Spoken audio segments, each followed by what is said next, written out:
Graça e paz, meus irmãos. Nós vamos, com muita alegria em nosso coração, continuar o nosso culto de estudo bíblico desta quarta-feira. Quero dar as boas-vindas a vocês que estão conosco aqui no templo. Você que vai nos assistir posteriormente, Deus abençoe. Quero fazer um desafio para você que nos assiste a estar conosco presencialmente todas as quartas-feiras, 19h30, estamos aqui no templo e também ao vivo pelo canal.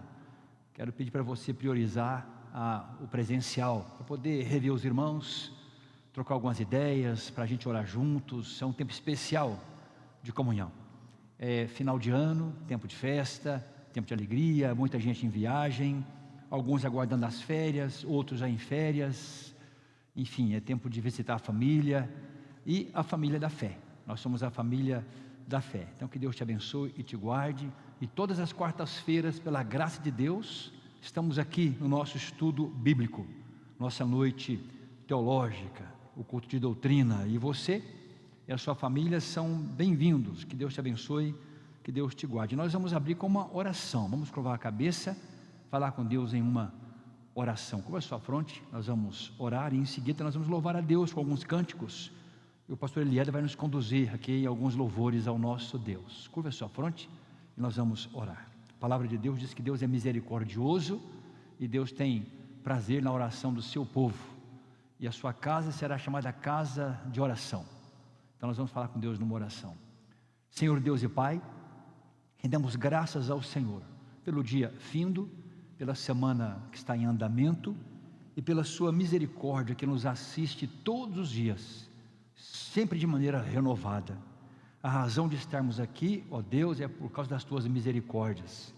Em nome do Senhor, nos dê cada vez mais sensibilidade para percebermos essa misericórdia que nos alimenta todo dia, diuturnamente. Senhor Deus, queremos pedir ao Senhor que aceite, ó Deus, a nossa adoração, o louvor, e que o Senhor esteja nos conduzindo, ministrando aos nossos corações. Ser com a sua igreja, agora na face da terra.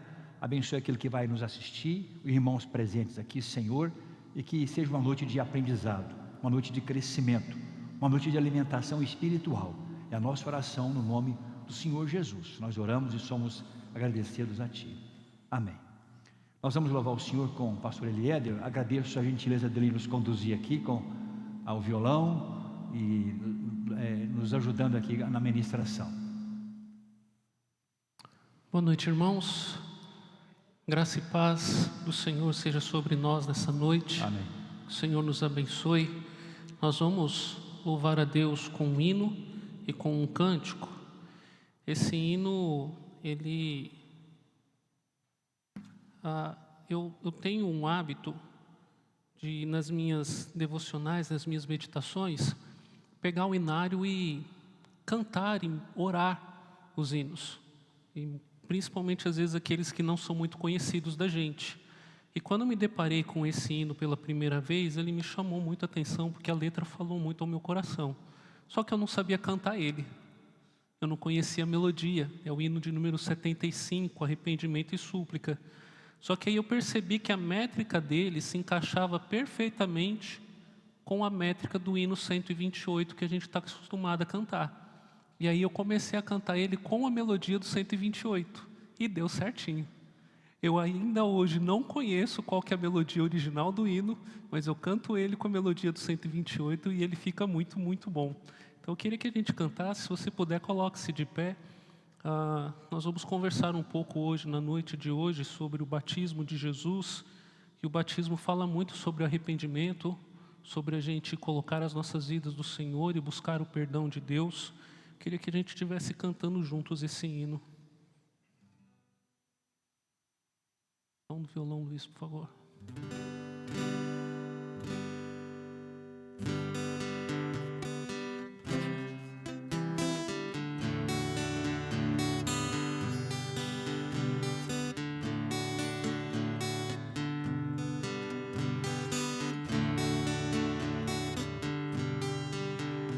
Abatido em meu pecado, clamo a Ti, ó bom Senhor.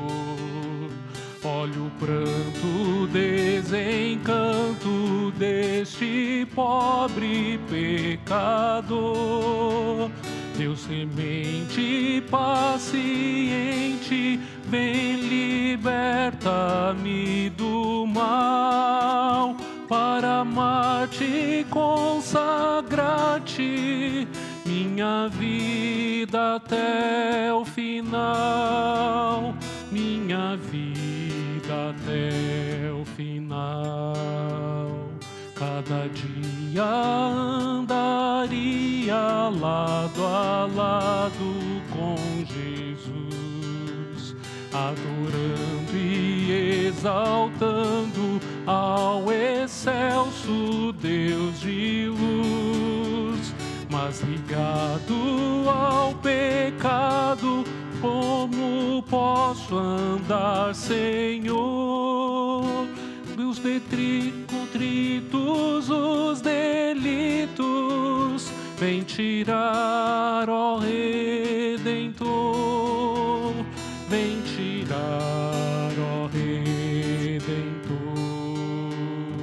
Deus bondoso, caridoso, da verdade o eterno autor, meu pecado confessado, ó, perdoa por amor.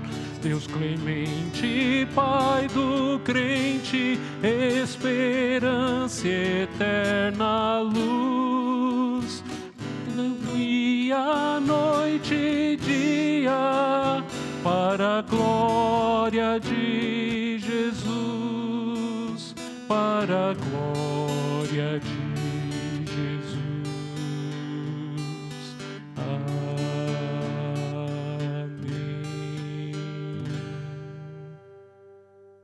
Linda canção, né? Vamos cantar ainda um cântico quebrantado?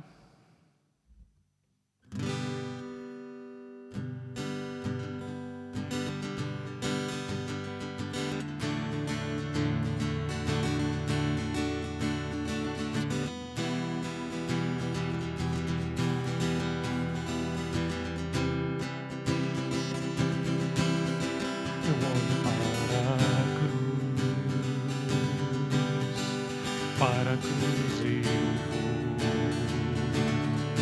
se eu sofrer participar, sua obra vou cantar, meu Salvador, na cruz mostrou. Peraí, meus irmãos, acho que eu estou cantando e tocando com errado.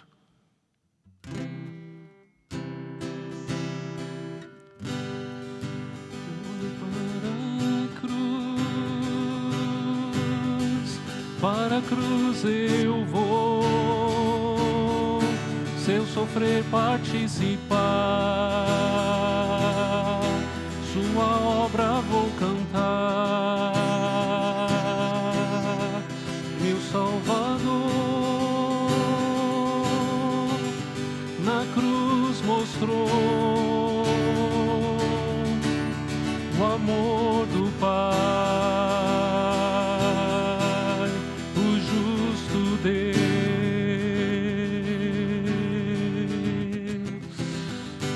Pela cruz me chamou, gentilmente me atraiu e eu, sem palavras, me aproximo, quebrantado por seu amor.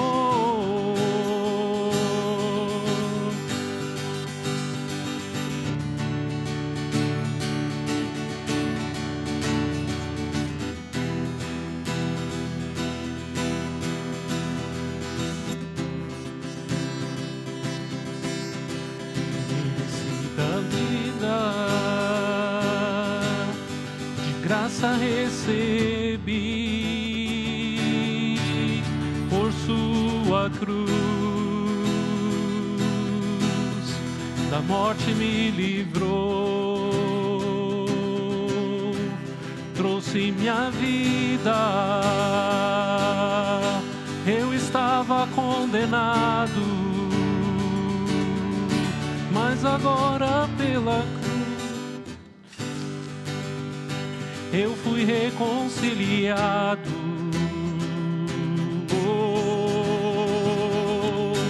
Pela cruz me chamou, gentilmente me atraiu, e eu sem palavras me aproximo, quebrantado por teu amor. Pela cruz me chamou, gentilmente me atraiu, e eu sem palavras me aproximo, quebrantado por seu amor. Impressionante é o seu amor.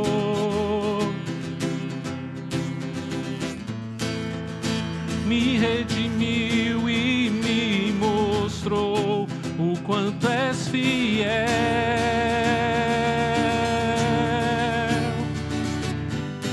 Pela cruz me chamou, gentilmente me atraiu, e eu sem palavras me aproximo, quebrantado por seu amor.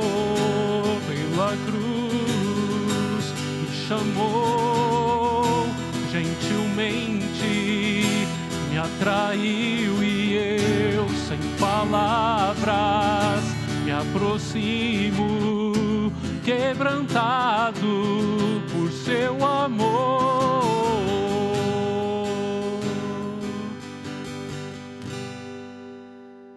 Amém, Senhor, obrigado, porque é pelo teu amor que nos aproximamos do Senhor, e sem o Senhor, sem esse amor, ó Deus, nós jamais estaríamos aqui, nós jamais, ó Deus, conheceríamos a graça, nós jamais, ó Deus, saberíamos que estávamos perdidos, ó Pai.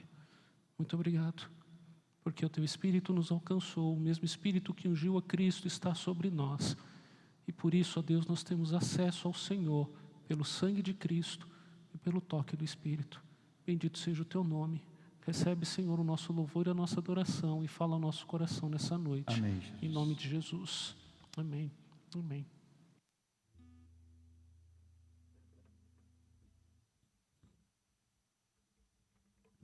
Eu gostaria de passar alguns recados para a igreja. Primeiro, eu sempre reafirmo que nós temos um boletim informativo. Então, em nosso boletim informativo, você vai encontrar pastoral, vai encontrar recados, avisos, os contatos da igreja, pedido de oração. Então, se informe no nosso boletim. Não só se informe, mas compartilhe o nosso boletim, tá bom? Dominical. Está nas redes sociais aí, está no link do canal, e você pode nos auxiliar dessa forma. Mas, lembrando que amanhã é quinta-feira, então nós temos o Fé e o Café, amanhã 7 horas da manhã, das 7 às 7h45, estamos aqui, antes das 8 horas você sai daqui, tá bom? Então amanhã, pela graça de Deus, estamos no nosso penúltimo café do ano, nós vamos encerrar na quinta-feira seguinte, então aproveite esse ano ainda, tá bom? Tivemos aqui todas as quintas-feiras do ano em oração pela graça do nosso Deus, e à noite teremos os nossos pequenos grupos, e amanhã o nosso encontro se reveste de uma especialidade tremenda, é o encontrão, é o grupão, amanhã é o grupão, nós estaremos aqui no templo, a reunião vai ser aqui no templo, teremos aqui um tempo especial de reflexão, de louvor, dinâmica, troca de experiência, compartilhamento, depois um lanche gostoso, nós vamos montar a mesa lá embaixo, a mesa comunitária, você traz um lanchinho de casa, ao seu gosto, um quitute, alguma coisa assim, né? Semelhante, uma guloseima, um refrigerante, um suco, aí vamos montar a mesa lá embaixo, tá bom? E estaremos encerrando os PGs de 2025, tempo abençoado, tivemos primeiro semestre, segundo semestre, agora vamos retornar em janeiro, vai ter um tempo aí de recesso, então amanhã, lembrando que não será na casa do Paulo Eduardo, como nós falamos anteriormente, ele não pode nos receber amanhã, tem um compromisso, a Lídia vai ter em formatura, mas vamos fazer aqui no templo mesmo, tá bom? Um tempo especial de pequeno grupo aí, para honra e glória de Deus. E domingo, nós teremos a última Santa Ceia do ano. A última Santa Ceia do ano. Todo segundo domingo do mês temos a Santa Ceia. Domingo que vem, já é segundo domingo do mês de dezembro, a última ceia do ano. Eu quero desafiar você a vir participar da Santa Ceia no próximo domingo, tá bom? É o nosso convidado especial. E fique ligado aí, porque dia 21 de dezembro temos o nosso musical de Natal. E fica aí ligado nas informações, nos recados, e vai ser uma bênção. Já começa a espalhar os convites, tá bom? Mande aí convites para amigos, para vizinhos, parentes, para termos a igreja, o templo cheio. Será uma mensagem abençoada, um musical abençoado. Algum outro recado, pastor? Acho que não, né? Sim, teremos o nosso almoço comunitário. Nosso almoço comunitário no dia 28 de dezembro, o último domingo do ano. Nós não teremos a passagem de ano do dia 31 para o dia 1º, quarta para quinta-feira, vai ficar livre. Mas teremos aqui no dia 28, último domingo, pela manhã, uma escola dominical especial. Vamos apresentar os professores, um tempo festivo, de troca de experiência, compartilhamento, de alegria, e um louvor, e nós vamos ter um almoço comunitário. Então estamos convidando você a nos ajudar, trazendo um prato nesse encontro nosso. Teremos aqui, lá no salão social, uma mesa farta, com a sua ajuda, com a sua presença, e um tempo abençoado de comunhão. Estaremos juntos à mesa do Senhor, ou a santa mesa do Senhor, né? Estaremos juntos aqui domingo, a Santa Ceia, e domingo, no dia 28, último domingo, nós teremos também uma ceia especial, um almoço especial. Teremos o culto normalmente no domingo, tá bom, gente? Nós não vamos estar aqui na quarta-feira seguinte, mas no domingo último estaremos todos juntos aqui no culto à noite também. Fique ligado aí nos recados para você se inteirar melhor do que está acontecendo, tá bom? Nós vamos, meus irmãos, abrir nossas Bíblias no nosso texto de meditação, e Lucas capítulo 3, abra lá em Lucas capítulo 3, nós vamos ler Lucas capítulo 3, os versículos 1 ao 22, Lucas 3, 1 ao 22, nós estamos refletindo sobre a glória de Cristo. Estamos aí, passamos por novembro, dezembro, final de ano, e a nossa proposta é a reflexão sobre a glória de Cristo. Estamos seguindo algumas bibliografias, estamos com o roteiro da cultura cristã, com esse tema, a glória de Cristo, lições especiais que mexem com o nosso coração, tempo muito especial, tempo de reflexão, tempo de festa e o tempo de voltarmos à palavra de Deus. Lucas capítulo 3, 1 até o 22, todos encontraram? Nós vamos ler o trecho com muita atenção. Quero convidar você a fazer a leitura comigo. Nós vamos ler, para você participar melhor, nós vamos ler. Luiz, de maneira responsiva.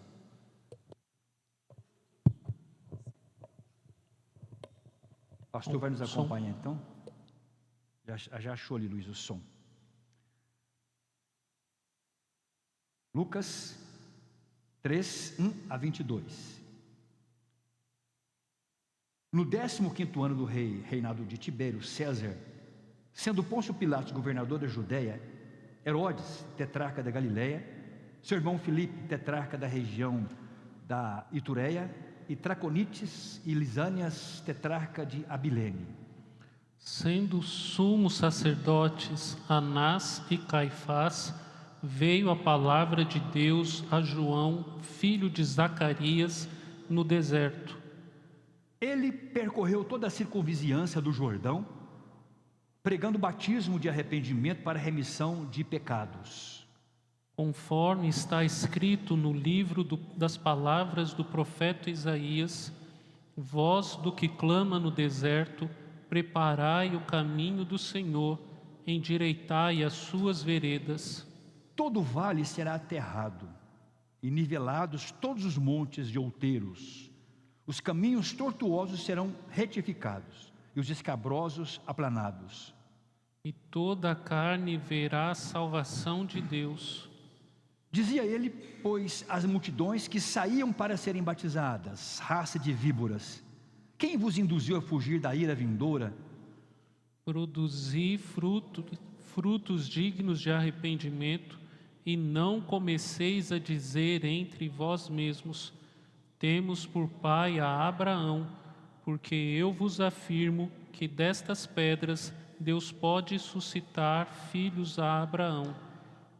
E também já está posto o machado à raiz das árvores. Toda árvore, pois, que não produz bom fruto, é cortada e lançada ao fogo. Então as multidões o interrogavam, dizendo: que havemos, pois, de fazer? Respondeu-lhes: quem tiver 2 túnicas, reparta com quem não tem. E quem tiver comida, faça o mesmo. Foram também publicanos para serem batizados e perguntaram-lhe: Mestre, que havemos de fazer? Respondeu-lhes: não cobreis mais do que o estipulado. Também soldados lhe perguntaram: E nós, que faremos? E E ele ele lhes lhes disse: A ninguém maltrateis, não deis denúncia falsa e contentai-vos com o vosso soldo. Estando o povo na expectativa e discorrendo todos no seu íntimo a respeito de João, se não seria ele, porventura, o próprio Cristo, Disse João a todos: Eu, na verdade, vos batizo com água, mas vem o que é mais poderoso do que eu, do qual não sou digno de desatar-lhe as correias das sandálias. Ele vos batizará com o Espírito Santo e com fogo. a sua pá ele a tem na mão para limpar completamente a sua eira e recolher o trigo no seu celeiro. Porém, queimará a palha em fogo inextinguível. Assim, pois, com muitas outras exortações, anunciava o Evangelho ao povo. Mas Herodes, o tetrarca, sendo repreendido por ele, por causa de Herodias, mulher de seu irmão, por todas as maldades que o mesmo Herodes havia feito, Acrescentou ainda sobre todas as de lançar João no cárcere.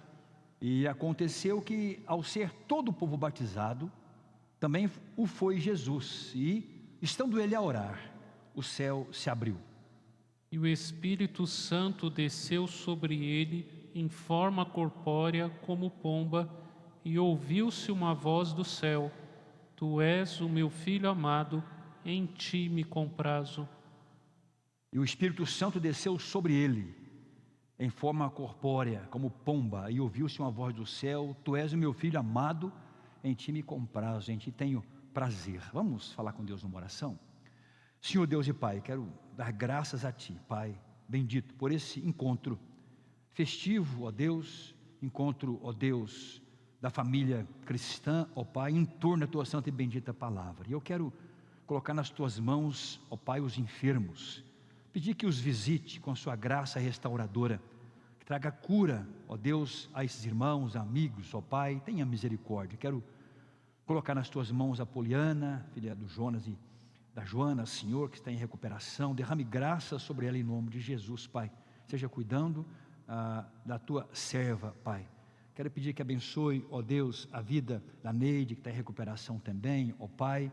Cuida em nome do Senhor, do Sr. Isaac, ó Pai, Sr. João Marcos, ó Pai, em nome do Senhor. Cuida dos nossos irmãos que estão, ó Pai, em recuperação, que estão acamados, ó Pai, Dona Isolina, Senhor Deus. Derrame graça sobre esses irmãos nossos, em nome de Jesus. Quero colocar nas Tuas mãos, ó Deus, parentes, amigos, pessoas que fizeram cirurgia, Senhor, pessoas que estão entristecidas, deprimidas. Traga restauração, traga alegria a esses corações, Senhor Deus, e nos abençoe nesse final de ano, ó Pai. Encha-nos de gratidão, Senhor, de expectativa para o novo ano, ó Pai. Em nome do Senhor, nos conduza com o Seu cajado, com a Sua vara, com o Seu bordão, e nos conduza para pastos verdes, águas tranquilas, Senhor. Nos dê direção em nome do Senhor, uma mesa de comunhão, Pai. É o que nós precisamos em Jesus Cristo. Obrigado pela Tua palavra que foi lida, os louvores cantados e entoados, e pela Sua igreja agora, reunida, espalhada em todos os cantos da terra. Abra o nosso entendimento, ó Espírito Santo de Deus. Traduz o Seu ensino para cada coração no seu particular. Eu oro em nome de Jesus. Amém. Eu quero pedir que vocês deixem a Bíblia aberta nesse trecho que nós lemos, e é um trecho conhecido, mas estamos aqui com uma chave de estudo muito interessante. A glória de Cristo é a nossa chave de estudo, e temos aprendido coisas aqui tremendas, pelo menos eu em particular.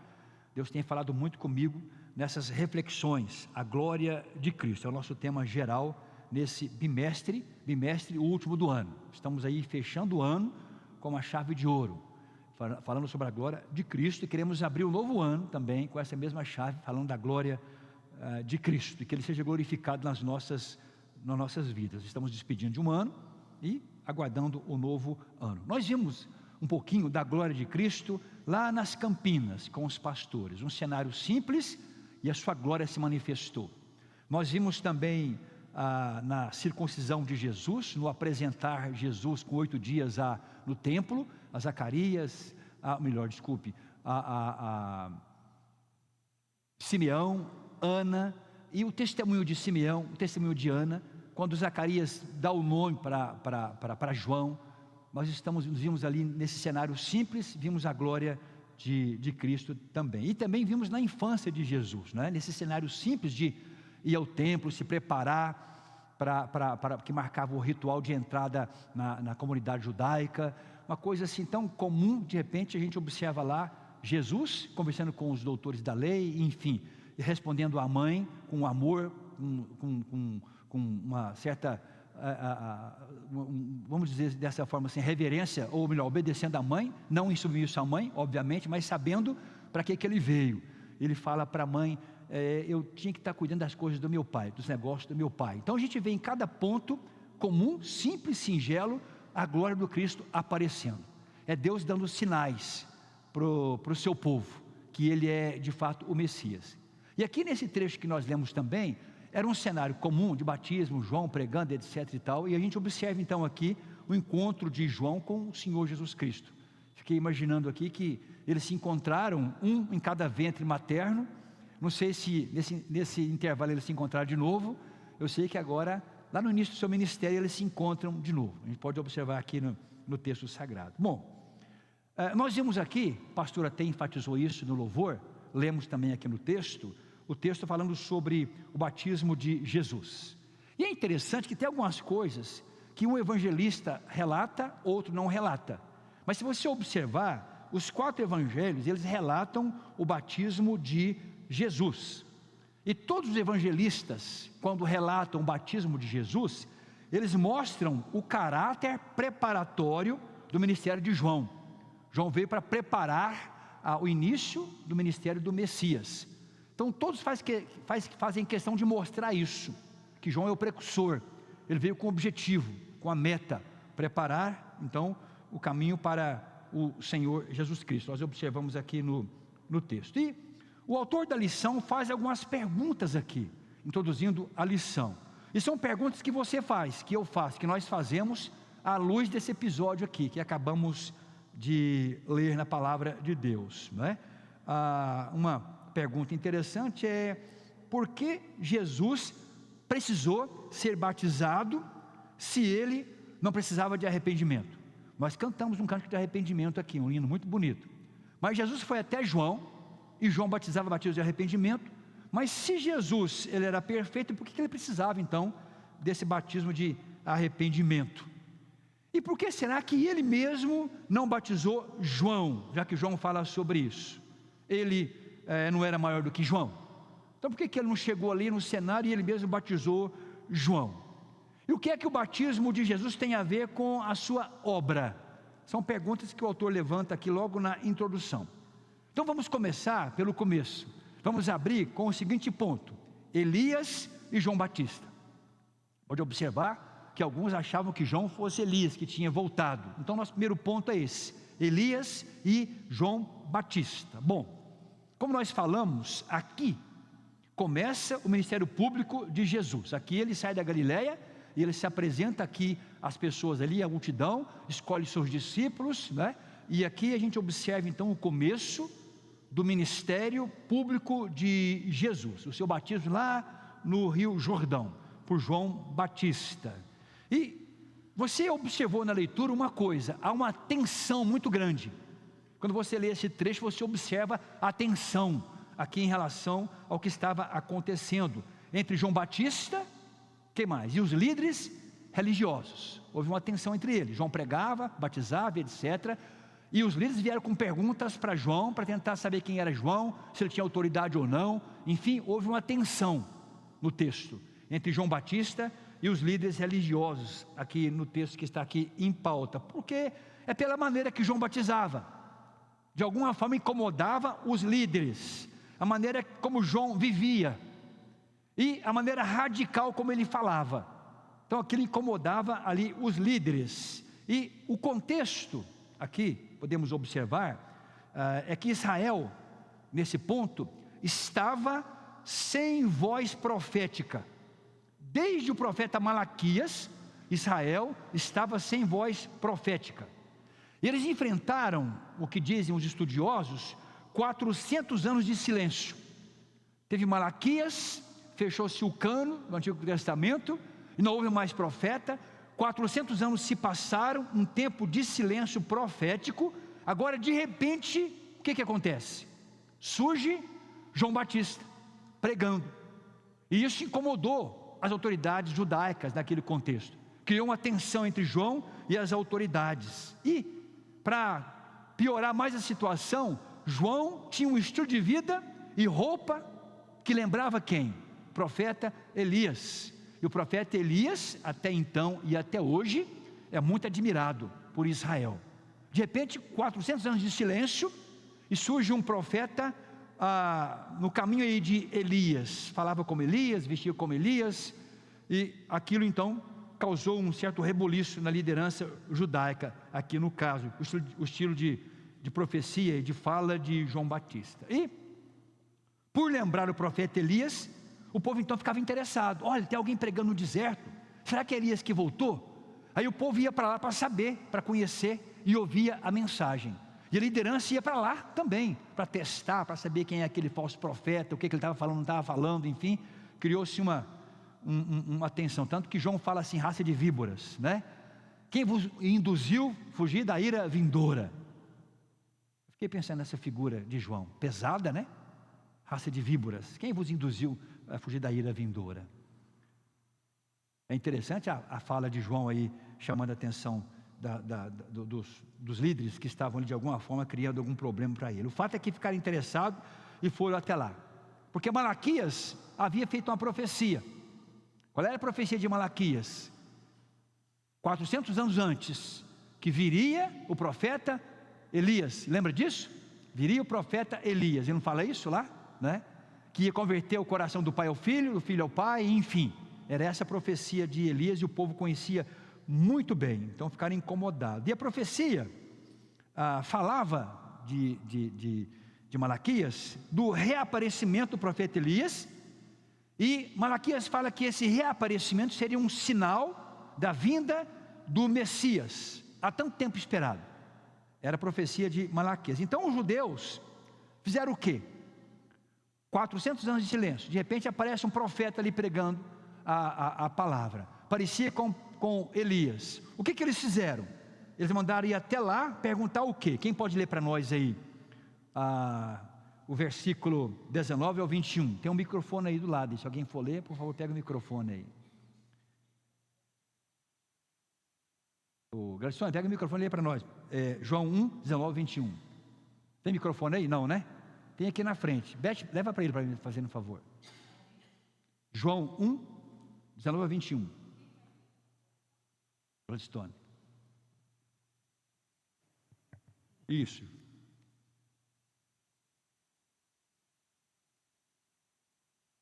João 1, 19 a 21.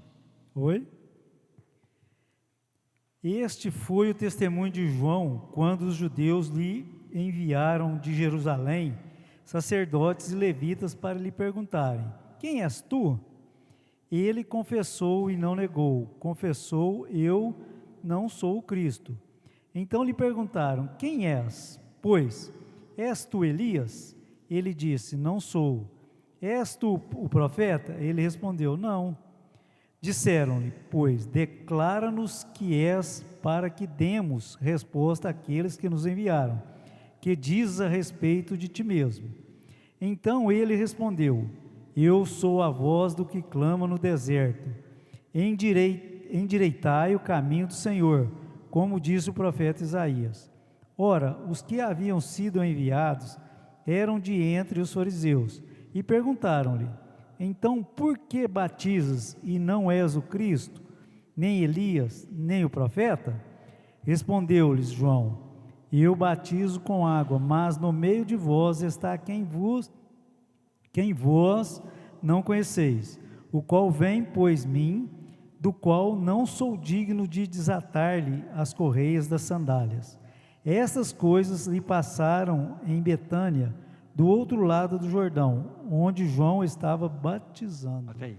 Olha só então, eles foram até lá, porque ouviram que ele parecia com Elias, foram até lá cheio de perguntas, e criou essa tensão entre eles então. Então os judeus mandaram até João a comitiva, para fazer o quê? Para interrogar, para saber sobre a sua verdadeira identidade. E começaram a fazer pergunta para ele, se ele era de fato Elias. E a resposta de João foi negativa: eu não sou Elias. O Glaciano acabou de ler o texto aí. E Jesus havia dito sobre João, lá em Mateus 11:14, o seguinte: Jesus falou sobre João: se o queres reconhecer, ele mesmo é Elias, que estava para vir. Jesus falando sobre João, lembrando do profeta Malaquias. Se o queres reconhecer, ele mesmo é Elias que estava para vir. Quando Jesus fala isso, dando testemunho de João, ele faz duas declarações. Primeira, ele diz que João é de quem está escrito, né? Ele, aqui no versículo 10. E depois ele declara que João, de fato, ele era Elias que deveria vir. Mas João disse aí que ele não era Elias. Então, afinal, João era ou não era Elias? O que é que vocês acham? Não era Elias? De maneira nenhuma, não é? De maneira nenhuma, não era Elias.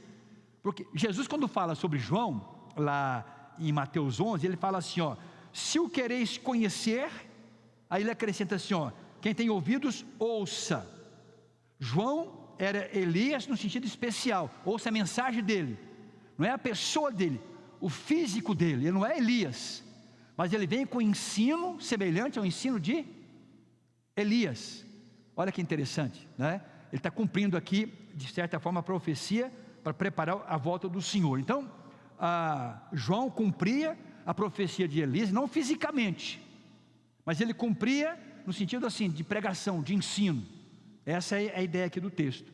Então ele não era uma reencarnação de Elias, de maneira nenhuma.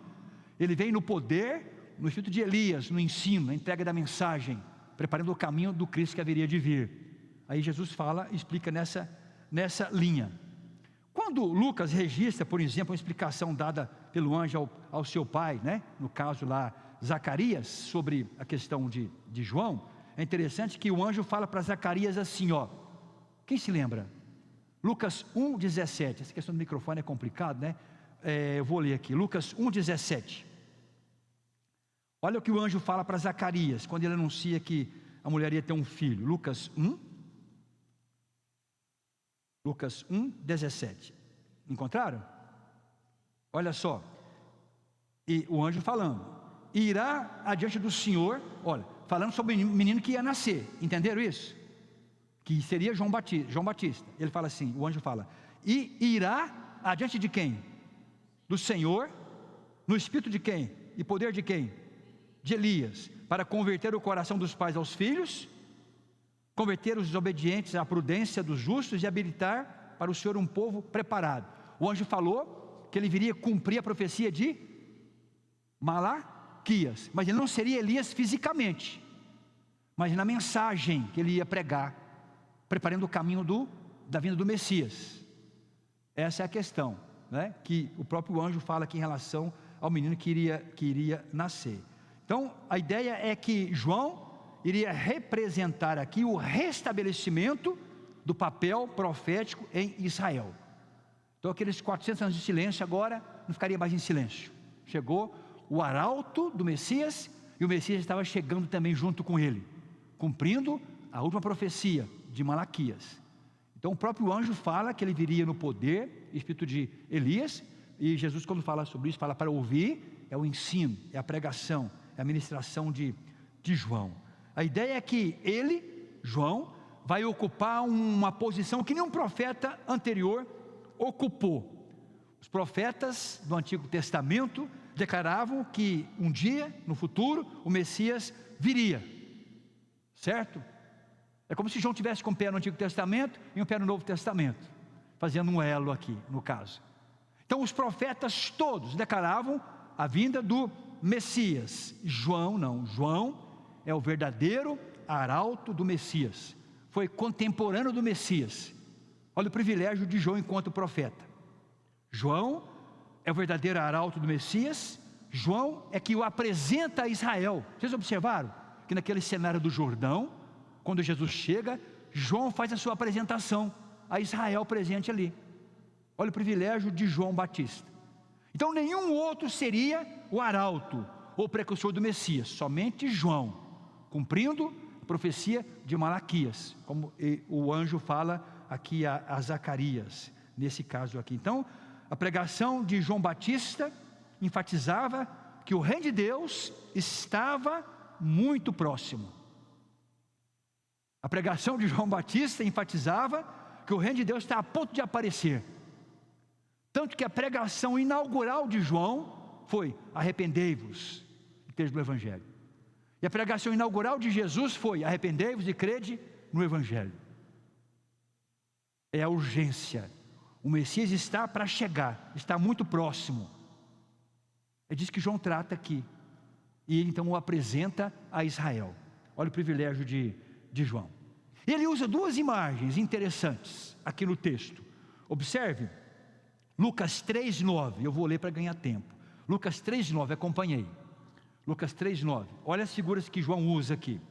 Ele fala assim: e também, João dizendo e pregando à multidão e aos líderes judeus que estavam lá, no meio daquela tensão toda.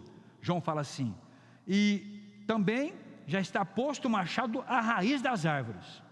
Toda árvore, pois, que não produz bom fruto, é cortada e lançada aonde? No fogo. Olha o que João está dizendo aqui: está posto o machado à raiz das árvores.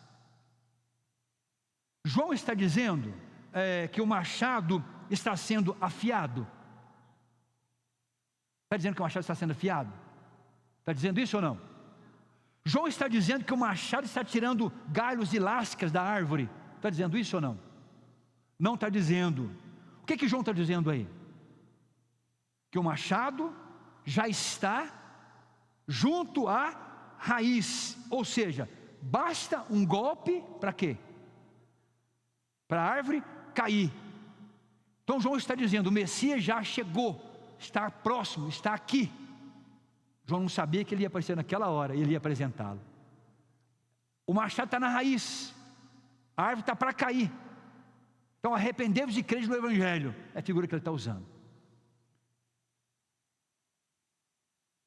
E de repente no final quem é que aparece? E João visualiza o próprio. Olha a outra figura que ele vai usar aqui. Observe ainda no texto aí, 17. Lucas 3:17. Olha bem o que ele fala. Acharam aí? A sua pá ele a tem na mão, para limpar completamente a sua eira e recolher o trigo no seu celeiro, porém queimará a palha em fogo inextinguível. Ele já está com o que nas mãos, gente? A pá.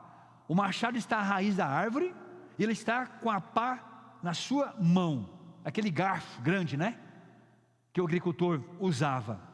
A sua pá ele a tem na mão, e essa imagem se refere o quê? Se refere à colheita. Não só à colheita, mas ao ato de separar o trigo da palha. Como se separava o trigo da palha? Jogava ao ar. A palha é mais leve que o trigo. Quem fazia o trabalho? Quem fazia o trabalho? Quarta-feira é brabo, né? Todo mundo cansado, né? Longe, né? Vamos separar a palha do trigo. pega o garfo e enche de trigo e palha. Aí ele joga para o ar para separar a palha do trigo. Quem é que faz o trabalho? A palha some porque ela é leve. E o que fica? Então o machado está à raiz da árvore e ele já tem na sua mão a pá para separar o trigo da palha. O trigo vai para o celeiro, a palha vai para o fogo. Então na cabeça de João, na pregação de João, com essas duas figuras, ele fala: olha, o reino de Deus está próximo, já está chegando, não há mais tempo para nada senão arrependimento. Olha que interessante, Cidinha, a mensagem de João.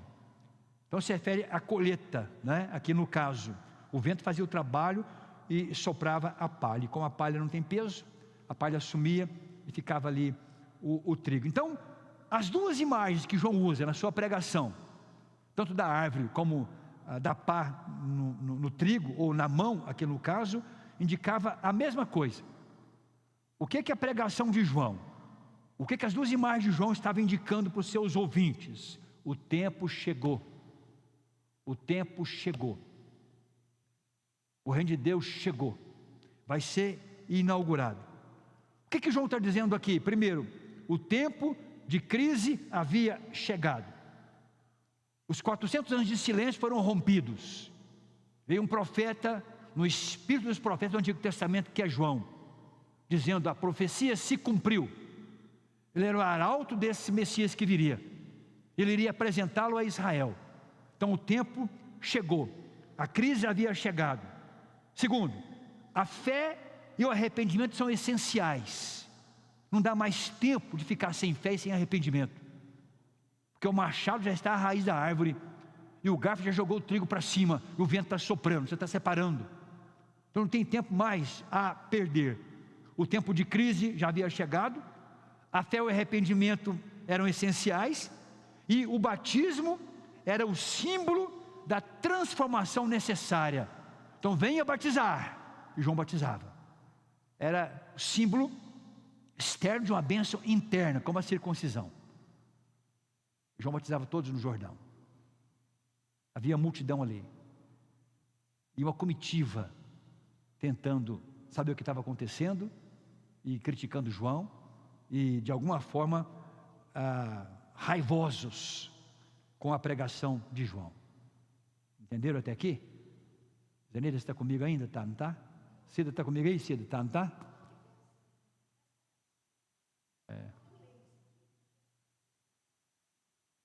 Também. Exatamente. Agora, olha só, que coisa interessante. Vimos aqui João e Elias. Segundo ponto nosso, são só 2 pontos, para você se animar e ficar comigo aí. O batismo de Jesus, isso aqui que é interessante. O batismo de Jesus, escuta só. João não inventou o batismo. Você vê aqui da circuncisão toda, tal, no Antigo Testamento, a gente vê João batizando com água. João Batista não inventou o batismo com água. Escuta só isso. Aquele batismo, Ana, já era conhecido pelos judeus.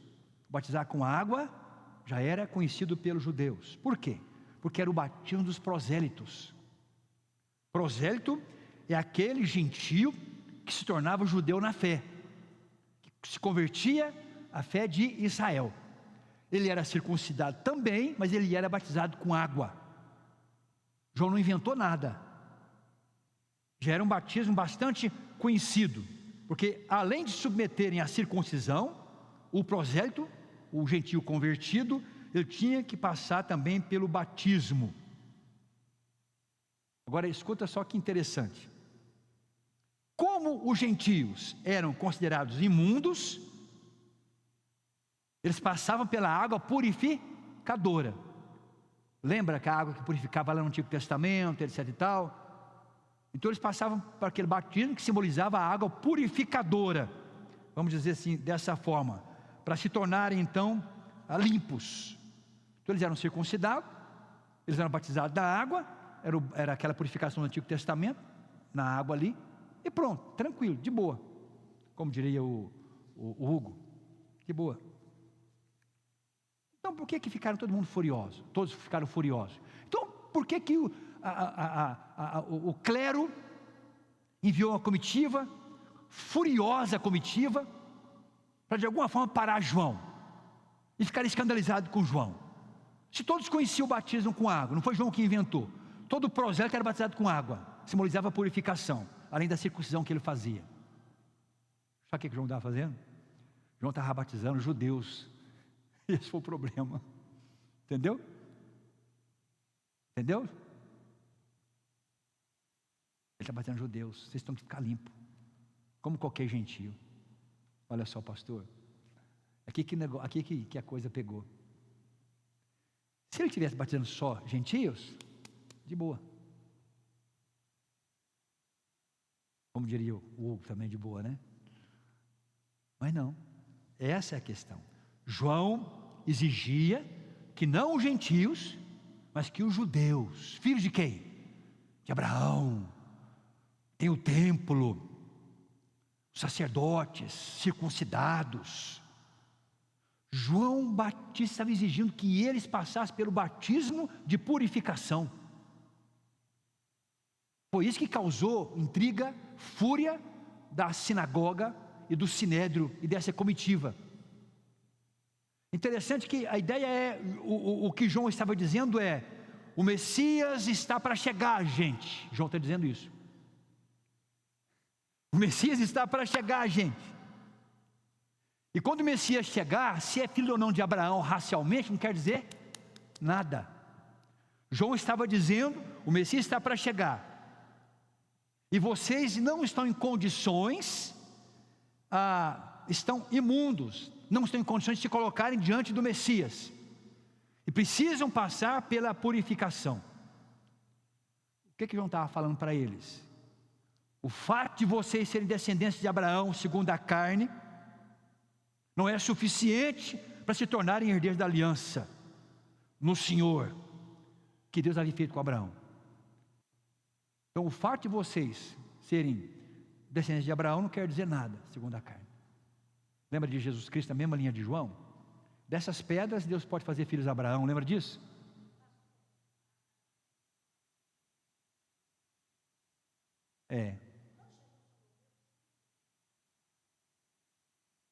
Aham.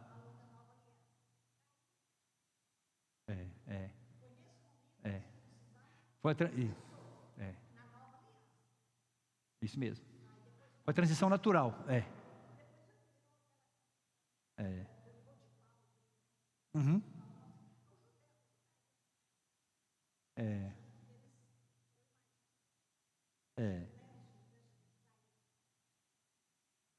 Vocês entenderam por que levantou a fúria da comitiva? Olha o que João estava fazendo. A gente pode observar aqui no texto, né? A maneira que João se comportava aqui no texto lido. Olha o capítulo 3, versos 7 e 8. Olha o que ele fala. Dizia ele, João: pois as multidões que saíam para serem batizadas, raça de víboras, quem vos induziu a fugir da ira vindoura? Produzi, pois, frutos dignos, olha só, de arrependimento. Olha o que ele vai falar, olha o que ele vai falar. E não comeceis a dizer entre vós mesmos: temos por pai Abraão, porque eu vos afirmo que dessas pedras Deus pode suscitar filhos a Abraão. Aí ele vai falando. É isso que criou fúria nos judeus aqui, então, no caso, na questão do batismo de João. Então, todos os textos que você vai ler aqui nos evangelhos, você vai observar que sobre João deixa bem claro o seu ministério. Era preparar o caminho do Senhor, chegada do Messias. Aí, eles perguntavam: por que batiza se ele não é o Messias? Ou se não é Elias, ou nenhum dos profetas? Por que você batiza? Aí João, o evangelista João, relata o que João Batista fala naquela conversa toda. Olha que coisa mais linda, gente. Alguém leia lá, eu vou ler, né, para ganhar tempo aqui. João, abra lá, João 1, o evangelho de João 1. Enquanto havia discussão, etc e tal, João batizava. João 1. Evangelho de João, capítulo 1, verso 25. Encontraram? Sim? Perguntaram-lhe: então por que batiza, se não és o Cristo, nem Elias, nem o profeta? Olha o que João vai falar agora, pastor. Continue lendo, por favor. Obrigado. Respondeu-lhes João: eu batizo com água, mas no meio de vós está quem vós não conheceis. Segurei. O machado já está na raiz das árvores. A pá ele já tem Na tem o mão quê? Na mão. Ele não vai chegar, ele já está entre. vós. Olha a percepção de João. Está entre vós. Continua, pastor, onde você parou? O qual vem após mim, do qual não sou digno de desatar-lhes as correias das sandálias. Continua. Essas coisas se passaram em Betânia, do outro lado do Jordão, onde João estava batizando. Ele já está no meio de vós. Olha o ministério de João. Falando com a multidão, com a comitiva sinagogal, falando que ele está preparando o caminho do Messias. Ele está apontando para Jesus. Está apontando para Jesus. Olha que interessante. Pastor, continua lendo aí. Está com o microfone em mãos? Por favor. João 1. O verso 29. Olha que coisa mais linda. Continua. Olha, o verso 28 fala assim: essas coisas se passaram em Betânia, do outro lado do Jordão, onde João estava fazendo o quê? Batizando. Todo suado, molhado, batizando e debatendo, e ensinando. Nesse íntere, pastor, lê o verso 29. No dia seguinte, viu João a Jesus que vinha para ele e disse: eis o Cordeiro de Deus que tira o pecado do mundo. Verso 30 também. É este a favor de quem eu disse: após mim vem um varão que tem a primazia, porque já existia antes de mim. Olha só. Leia o 31 também, pastor. Eu mesmo não o conhecia, Ó, mas a fim de que ele fosse manifestado a Israel, vim por isso batizando com água. olha que coisa. Eu mesmo não o, Conhecia. mas já está entre vós. E quando Jesus apareceu, eis o Cordeiro de Deus que tira o pecado do mundo. João naquela hora estava marcando o início do ministério público de Jesus.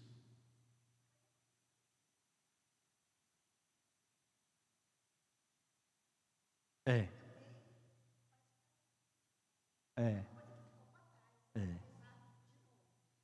Então, olha que ele aponta para Jesus. E eu acho interessante, lembra? Quando Maria e José levam o menino envolto num pano com 8 dias, Simeão viu que era o... Quando João estava ali, eu mesmo não conhecia, vê Jesus chegando, o que ele fala, pastor? Eis o que tirou o pecado do mundo. É este a respeito do que a profecia falava. Olha a glória dele aparecendo num cenário comum. A glória do Cristo. Eu fico imaginando aqui a cabeça dos que estavam lá. Então, num dado momento, eu me lembro da cena do Franco Zeffirelli, no filme baseado em Lucas, Jesus de Nazaré. Ele chegando, tem o Jordão, João batizando, aquela multidão, Jesus caminhando. Aí ele começa a caminhar na beira do Jordão, Jesus, para ir até João, e aparece o reflexo dele andando na água. Ele vai até João, aí tudo para, ele fica uma coisa assim. João, eis o Cordeiro de Deus. Ele não virá, ele já está entre vós. Diz aqui o texto, né? E o Senhor apareceu ali. E o texto fala: eis o Cordeiro de Deus que tira o pecado do mundo. E essa mensagem é pregada no mundo inteiro, até hoje. Apontando para quem? Para Jesus.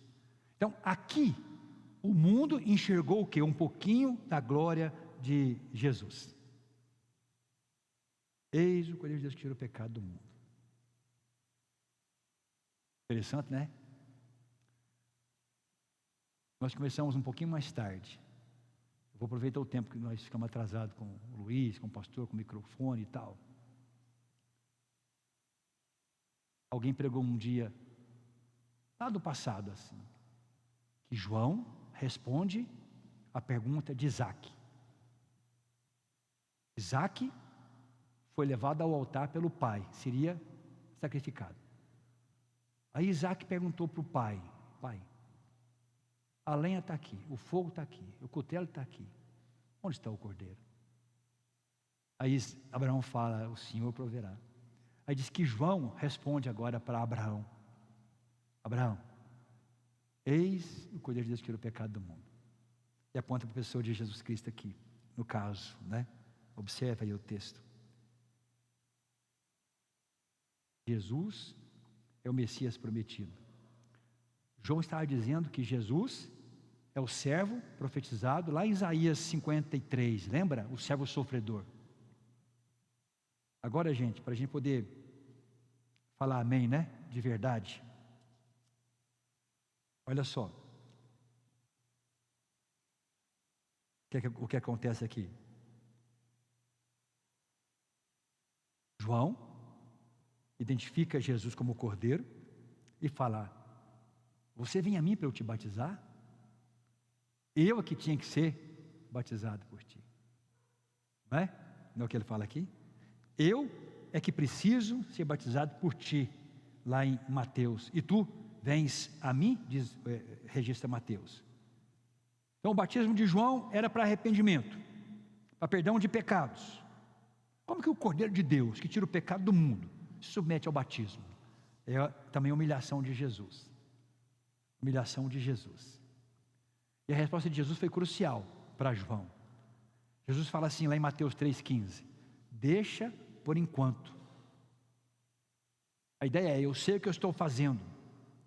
Ele estava cumprindo a justiça, toda a justiça, toda a lei. Ele, na sua humilhação, lembra da circuncisão que nós falamos? Agora o batismo. Ele se submeteu a um batismo de arrependimento, Jesus de Nazaré, para cumprir a justiça e para fazer tudo o que Deus exigia. Então Jesus, sendo o Cordeiro de Deus, ele suporta todas as exigências colocadas sobre o seu povo, Israel, inclusive a exigência do batismo. Então aqui no Jordão nós vemos a sua humilhação em se submeter ao batismo para arrependimento. Pode observar aqui. Só que isso não acontece sem que se possa ver um sinal da sua glória. Por quê? Porque quando ele é batizado, o céu se abriu. O céu se abriu. E o sinal visível de sua glória foi dado em forma de uma pomba que descia e uma voz audível do Pai. O que a voz dizia? Este é o meu filho amado em quem tenho prazer. Olha a glória do Cristo junto ao rio. Como no caso dos pastores, como no caso ali de Simeão, que nós falamos aqui, como no caso da sua infância, e nesse espaço, a glória do Cristo aparecendo aqui no caso. Então o batismo de Jesus marca o início do seu ministério. E daqui ele parte para o seu ministério. Daqui ele abandona a oficina, a carpintaria.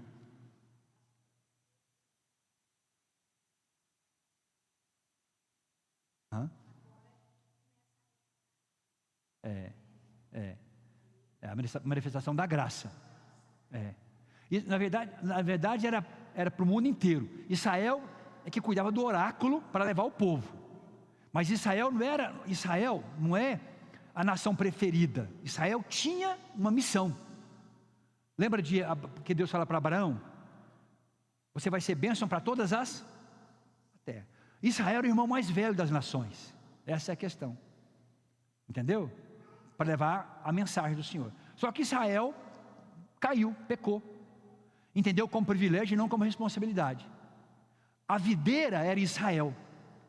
Só que Israel, apesar de estar plantada num terreno bom, com promessas, com oráculos, com um templo e tal, deu fruto amargo.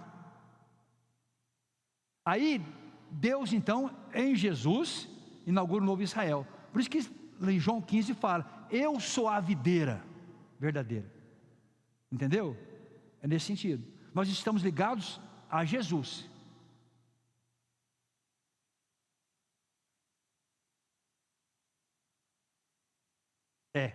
O novo Israel de Deus.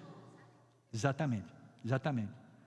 Então você vê aqui o céu se abrindo, você vê a glória do Cristo aqui, no caso, né? Então Jesus agora ia abandonar a carpintaria e ia começar o seu ministério público. Lembra do Evangelho de João, do Seibel? O ministério público de Jesus. E João apresentou então a Israel. Você vê então a glória do Cristo. Você vê até onde ele foi, né? Ele obedeceu, não só morreu, mas obedeceu em tudo. Foi perfeito. Então o batismo de Jesus marcou o início do seu ministério terreno. O batismo de Jesus o apresenta aos judeus como o Messias prometido. E além disso, a gente observa o quê? Pai e o Espírito Santo testificaram ao mundo que Jesus é o Messias que havia de vir. É o Verbo encarnado, que cumpriu o quê? Cumpriu a justiça. Toda a justiça em favor do seu povo. É o que diz aqui o texto. Então João Batista, aqui no caso, ele cobrou arrependimento e fé de quem? Dos próprios israelitas. Tradicionalmente, filhos de quem? De Abraão, racialmente de Abraão. Então o fato de eu ser filho de crente, ou estar numa religião, numa igreja, não quer dizer nada. É preciso o quê? Arrependimento.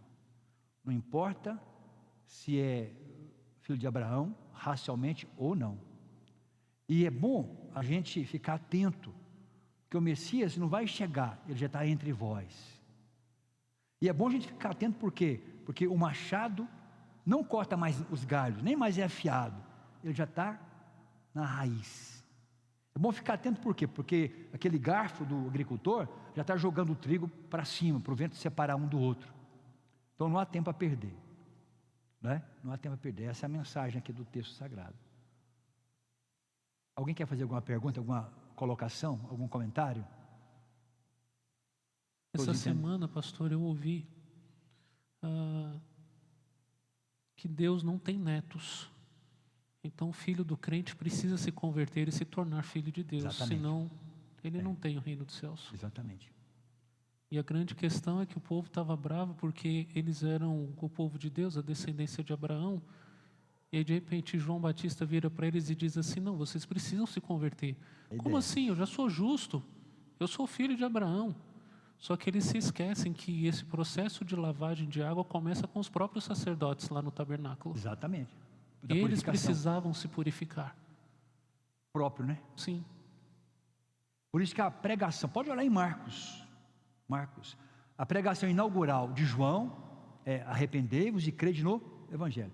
E a pregação inaugural do Messias, quando ele sai para o seu ministério público, é: arrependei-vos e crede no Evangelho. Ambos vão na mesma linha, pregando a palavra de Deus. E aqui você vê a glória do Cristo. Amém, gente? Vamos orar? Vamos colocar em pé, falar com Deus numa oração?